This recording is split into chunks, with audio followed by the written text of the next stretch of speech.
But getting back then to the, how much time have I got? You got 26 minutes. You better talk fast. I can tell a pretty good story then. I told you about, me and Peachy went in the Navy together then. We left on, 1st of September 1941. We went to St. Louis bus, and the next day on the 2nd we were sworn in. I walked down, wasn't nothing but guys, you know. Had to take our physicals and all that kind of stuff. About 6-7 hours of that stuff. Run around up there with no clothes on. That's right. Well, it wasn't winter time. No, it wasn't. It's September. So getting back to that deal, then we went up to St. Louis Federal Building. That's what I was trying to think of. And we were sworn in. And Harold Goshi, oh, you wouldn't know him. He was from Caney Creek. He was a day ahead of us, and he was telling up there we all stayed at some sleep bag hotel up there the next night then, and he was telling guys up there telling how he was trying to tell them where Caney Creek was. He was having a ball. Caney Creek, we never ever heard of that. But he's dead and gone now too. But and Peach and I went to boot camp together up Great Lakes. And of course, at that time it was pretty hot, so all they done is time they have to give you shots. About the training you got. 6 weeks. We got 9-day leave, so we came home. And went back up. As soon as we got back up there, we were this big auditorium up there, and they started calling out names. This draft went, we didn't know where the hell it was going to. They took it out alphabetical, you know. Well, there went Halter. I didn't know where the hell it went to. Well, we come through there. I didn't know where I was going either. But 4 days later, I wound up in San Diego. Well, I was in San Diego, and it wound up, nobody knew what happened to the rest of the bunch. But here we was in there 1 week, the next weekend. Well, you guys get your sea bags, go down on the pier, 8 o'clock in the morning. Man, everybody the night before knew we were shipping out. And they loaded up with everything, hair oil and shaving lotion and everything that you could think of that you're gonna need. Well, we got out on Pier 18, on the pier there in San Diego.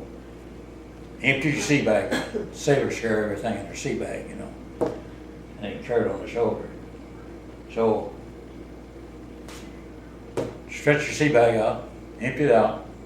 Everybody had to empty the sea bag out. About 2:30, 3 o'clock that evening, here they come through 30-gallon garbage cans, picking them all in full bottles of everything. We didn't get nothing. Spontaneous combustion on the ship. Yeah. So about 4 o'clock that evening, man, there may have been about close to sundown, 5 o'clock maybe or something. But anyway, here comes a ship.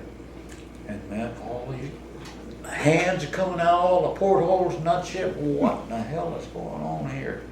And all our crew that went out to the first half of the draft went to San Pedro, and we was in San Diego, and they picked him up first, and we was on the same ship and get together.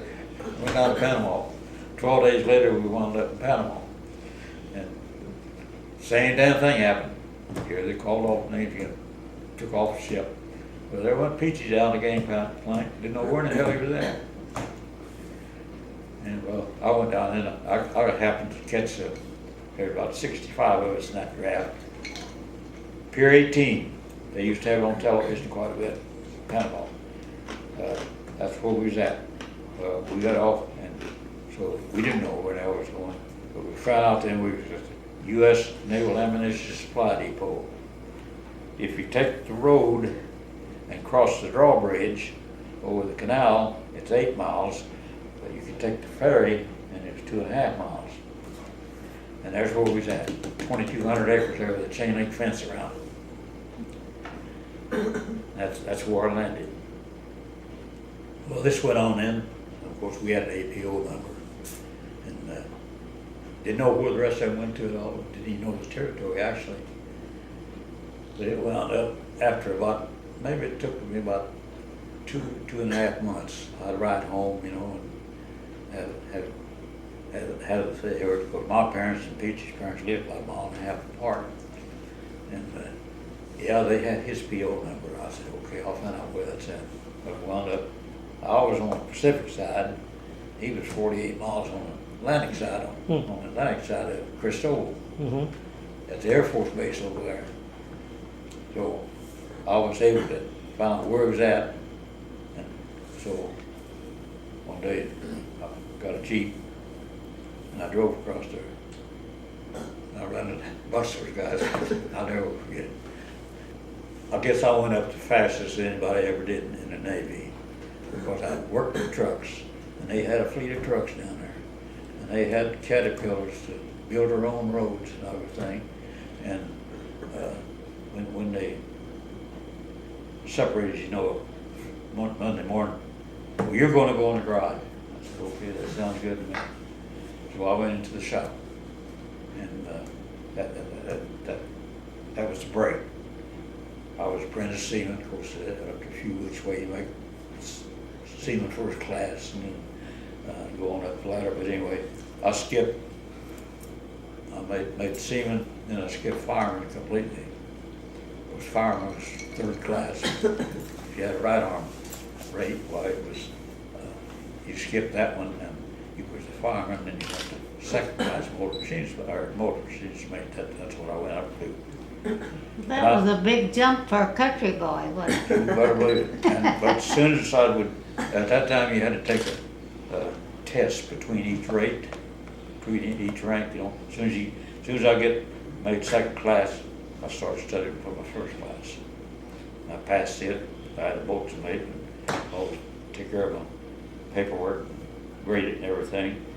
And so I made first class. Now, what really made me feel good was when we was in boot camp. We had two college boys up there from Ohio State.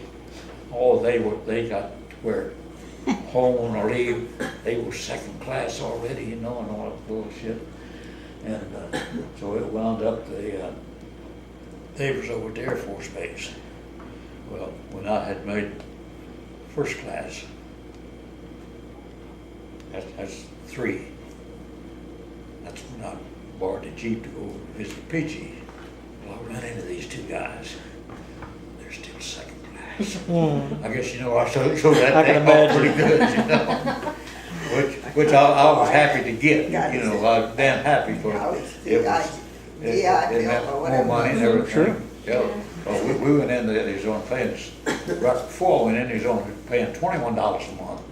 Now then it jumped it up to $50 a month. Wow. Oh man, rich. And then when we got overseas then, we got another, 15% increase, I believe, for overseas duty.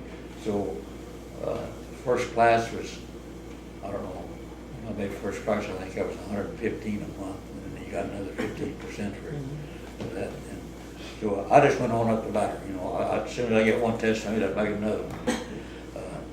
And then, because I knew what was going on in the automotive field, I went up to the motor machinist mate. I'm M-O-M-M, motor machinist mate. And you can make this regular machinist mate. So I had to take 2 sets of tests, one for the machinist work and one for the motor machinist.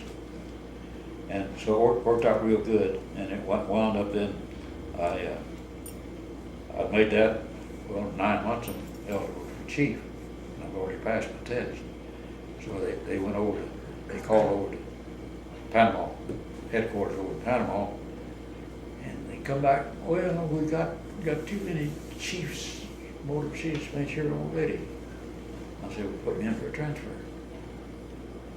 And I got my transfer right quick. Got another 30-day leave, got to come home. I'd already met her, see. So I had to go home. So it wound up, they sent me to Lido Beach, New York then. That's a hotel right on Atlantic Ocean front there. Out on Queens, Long Island. So they sent me there. What for, I don't know, but I did. So there I was just killing time while I was doing, waiting for reassignment. So they give me, I had shore patrol duty. I wrote from the hotel, I had to walk a quarter mile up to the train station, catch the train, ride it into Grand Central Station. Patrol the boys, keep the sailors' feet off the boats, you know, that kind of stuff, you know. Well, then you get into Grand Central Station,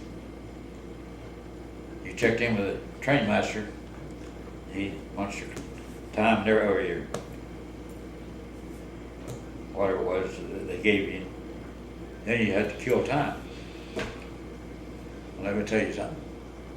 You walk in any place you want to, a restaurant, any place, you never paid for a meal if you had your boots on and short store duty on. Of course, you knew what time you had to be back to catch a train right back, see. But that worked out real good there. But when victory in Germany was declared, I was in the theater at the hotel where I stayed, where I lived. That theater was full. And when they announced victory in Germany, I said, I'm not about to go over to New York tonight. Confetti all over the place, and golly, what a. So anyway, that I went on the other for another week or two, and then they sent me to Brooklyn Receiving Station. Well, I got there, and there was another just in transit waiting, you know. Well, work in the carpool. You're assigned to the carpool. And would you believe, they had time on their hands and wanted to keep us busy and everything. They had an instructor school going on. They said, hey, we got an instructor school would you like to go to? I said, I sure would.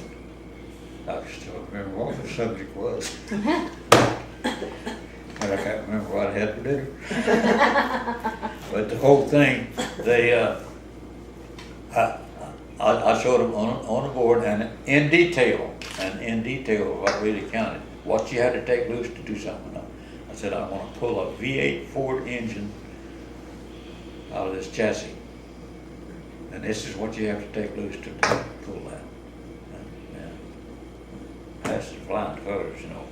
Well, there, you're going to General Motors Diesel School in Cleveland. So you spent your whole Navy career on the ground, pretty much. Much, yeah, much of it. But a little bit later, it gets a little more interesting.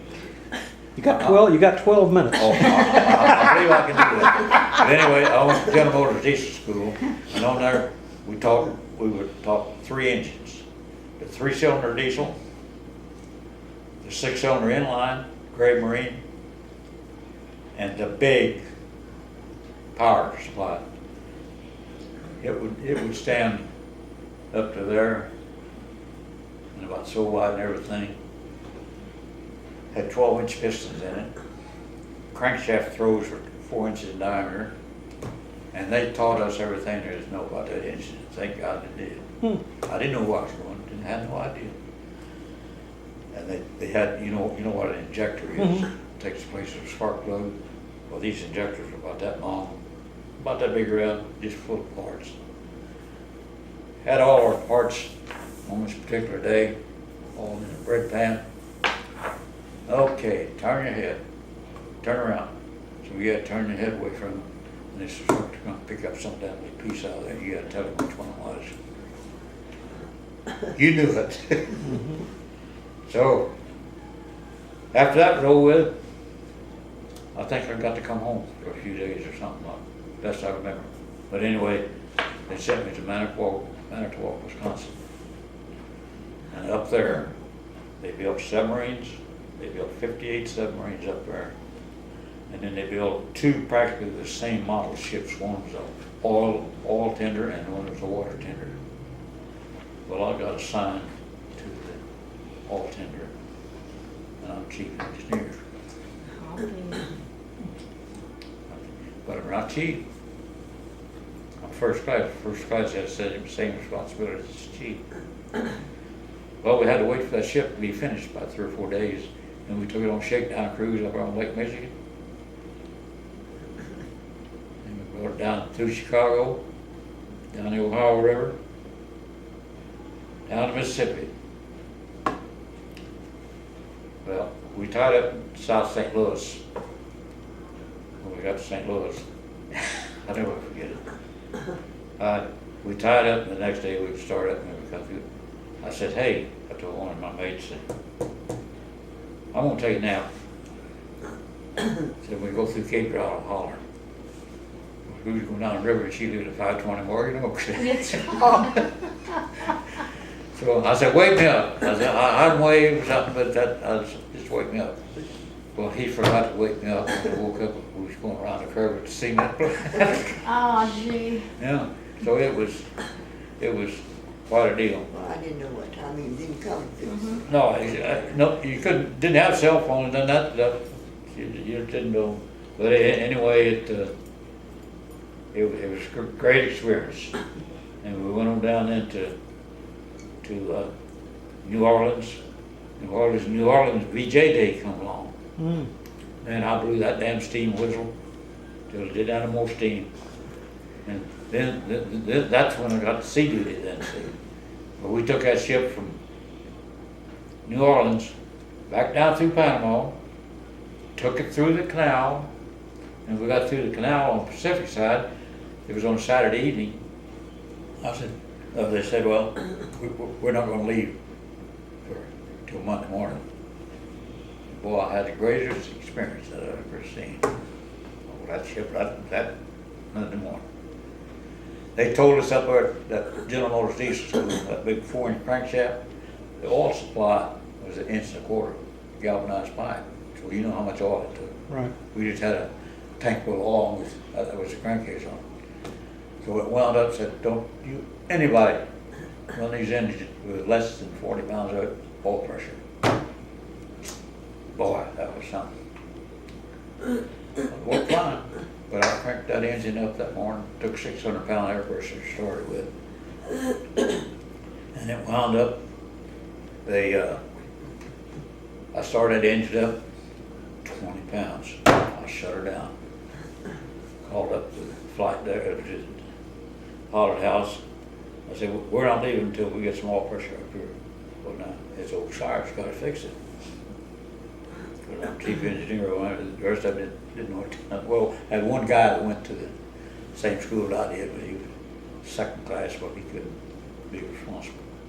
So it wound up, I said, well, I got to fix that thing. And how the hell am I going to, what are we going to do? So the oil regulating valve system was in a box about this wide and about that tall.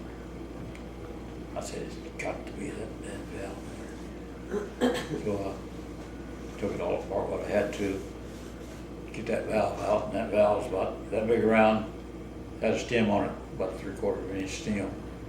Now I don't have a big supply, I'm in a shop on that ship either, just a box of tools, and that's about what I got. I said, I've got to reface that valve. Did a new valve refacer, but it had some compound. I ground that thing in by hand. Oh, my. Yeah. I didn't know it would work or not. It's the only thing I can do. Well, put her back together, and turn that 600-pound air pressure on it, 40 pounds. Wow. I ain't gonna tell them upstairs that I got it fixed yet. I wanna see whether it's gonna hold. So I'll run it about 30, 40 minutes, I guess. I called up and I said, well, we're ready to take off now. We went from Panama back up to San Diego. Then we had trouble going up there. I'll tell you if I got enough time.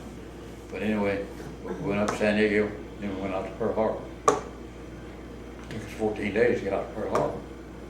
You know, going about 12 knots. So I got out there, and that's where we lay there about 4 or 5 weeks, headed for the Johnson Islands, a little spot out in the ocean. I've never heard of the Johnson Islands. No, you won't go to this little spot out there. I don't know what the hell they want to go there for. Drop the fuel off, I guess. But anyway, we laid in there, and what happened? I even had to go up for a court martial on account of it, because they had to cover the butt. But it wound up, first of all, you know what pumping the bilges mean? Yeah. You know, bilges fill up with Right. sludge and stuff. Well, they tell you, well, don't dump it in the harbor. Well, hell, you're the only place you can dump it, so we had to dump it at night. And we had big fire pumps, that ducts and fire pumps that pumped the bilges with. Well, this second mate I was telling you about, when I went ashore that night, Princess Theater, and went to the movie, and it wound up, I said, okay, pump the bilges, that's all you gotta do. Then you got it secured, see? Oh man, you talk about something going on. I came back, leave about 11 o'clock, something like that night. Next morning we got up, and the damn ship was sitting like this, instead of like this. He didn't equalize it. He forgot to close the goddamn sea Oh valve, my. and it filled up with water. Got up over the deck. Well, somebody's got to be responsible for it, so I'm in. So I knew exactly what the hell he done, but he's not responsible, see, he's not responsible. No, he can't be on the ship all the time. So it wound up, they had to take that ship over and pull all those electric motors off that's sitting on the deck, and take them out and flush them out and dry them out. Well, I didn't know what the hell was gonna happen. I just didn't know. So it wound up, and the executive said, officer said too, he said, I don't know what's gonna happen. So it wound up that, well, they set it up like it was a court martial. Well, he and I went over to the base that day. I didn't know what the hell was going on. Hell, he knew it all the time. The squirrel didn't tell him. But we got over there. Well, the commander wasn't in that day. He might have been in the next room, I don't know. Going back home, we'll forget about this. And that was the end of the story. I'll tell you, I would take a farm in Texas for, Your memories. yeah.